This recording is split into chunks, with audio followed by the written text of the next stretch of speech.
Խոշոր բեռնատարները Հայաստան են բերել Եվրամիության խոշոր նվերը, բեռնաթափել հնարավոր է հատուկ ավտոկրունկով միայն։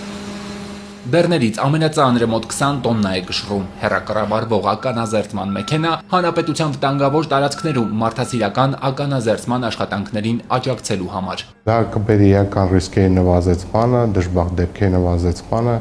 եւ ըստ էության կնպաստի նաեւ տարածքների սոցիալ-տնտեսական զարգացմանը։ Աղտոտված տարածք, այսպես են ականազերծողները կոչում այն վայրերը, որտեղ կարող են մնացած լինել ականներ կամ պատերազմի պայթյունավտանգ մնացորդներ։ Այդպիսի հողեր կան Հայաստանի 5 մարզում՝ Տավուշում, Սյունիքում, Վայոց ձորում, Արարատում, Գեղարքունիքում, նախնական պաշտոնական գնահատմամբ շուրջ 43 միլիոն քառակուսի մետր տարածք։ Հիմնականում տարածքները գյուղատնտեսական կամ արոտավայրերի համար նախատեսված տարածքներ են, ինչպես նաեւ շատ ենթակառուցվածքներ գտնվում են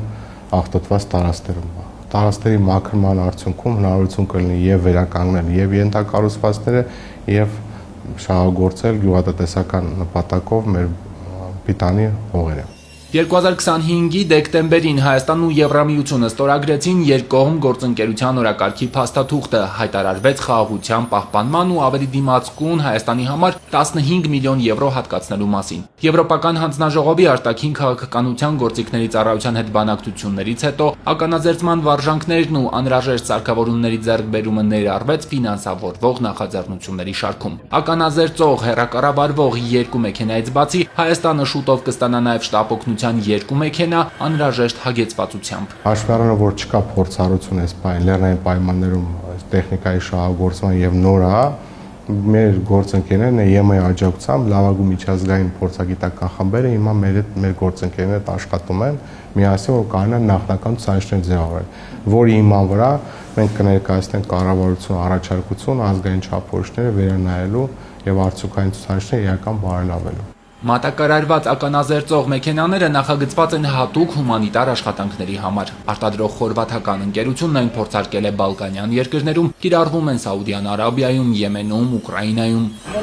Ավելի քան 500 սարքավորում ենք մատակարարել 41 երկիր, սրանք նախատեսված են բոլոր տիպի ականների համար։ Կարող են դիմանալ բավականին հզոր պայթյունների, հավատում ենք, որ այս տեխնիկական միջոցները լավագույնս կօգնեն հումանիտար ականազերծման եւ փորձագիտական կենտրոնին չեզոքացնելու տասնամյակների պայթյունավտանգականները։ Հումանիտար ականազերծման աշխատանքները Հայաստանում պաշտոնապես մեկնարկել են դեռևս 2002-ից 2014-ից արդեն ներդրվել են ազգային չափորոշիչներ։ Այս ընթացքում մաքրված տարածքում որևէ միջադեպ չի արձանագրվել։ Հումանիտար ականազերծման պոակում այս տարի նախատեսում են աշխատանքի արդյունքային ցուցանիշի մինչև 300%-անոց աճ։ 2027-ից արդեն գործին կմիանան նաև հեռակառավարվող այս սարքերը։ Մեքենաները կօգտագործվեն նաև Հայաստանի Հանրապետության եւ Ադրբեջանի Հանրապետության պետական սահմանի սահմանազատման աշխատանքներում։